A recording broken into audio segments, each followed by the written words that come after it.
हा प्रश्न mechanical properties of fluid या चॅप्टरवर सीईटी 2024 ला विचारलाय बघा. Water rises up to height x in a capillary tube immersed vertically in water. When the pole arrangement is taken to a depth d in a mine, the water level rises height y.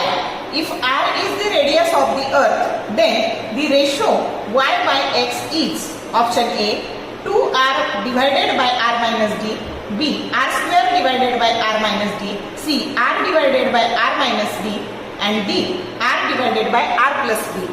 आता केस समजून घ्या की आधी ही जी arrangement आहे याच्यामध्ये ह्या capillary मध्ये x इतक्या हाईटला पाणी चढलेलं आहे ज्याला आपण h1 असं म्हणू. आणि मग ही अरेंजमेंट आपण कुठं लिहिली तर ही खाणीत लिहिली आणि तिथं पाणी किती चढलं तर y इतकं चढलं आणि त्या हाईटला आपण h2 असं म्हणू. आणि तुम्हाला h2 by h1 म्हणजेच y by x चा रेशो काढायला विचारलेला आहे. आता बघा हवेमध्ये जी ऍक्सिलरेशन ड्यू टू ग्रॅव्हिटी होती तिला जी म्हणायचं आणि डी इतक्या डेप्थवर जेव्हा खाली तुम्ही हे अरेंजमेंट नेली त्यावेळेस acceleration due to gravity g d होती असं समजायचं.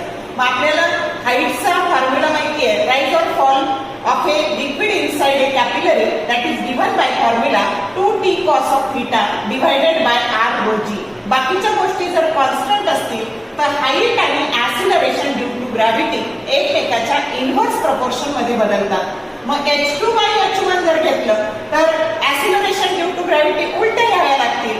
मग इथं g by gd घेतलं आणि ग्रॅव्हिटेशन नुसार ह्या gd चा फॉर्म्युला असतो g into bracket 1 minus d by r. d म्हणजे डेप्थ आणि r म्हणजे रेडियस ऑफ दी अर्थ.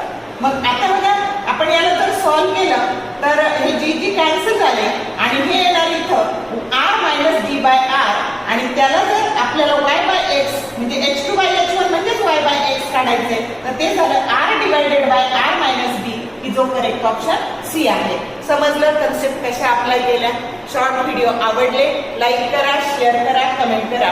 For more useful tips and tricks keep watching wings of physics. Thank you very much.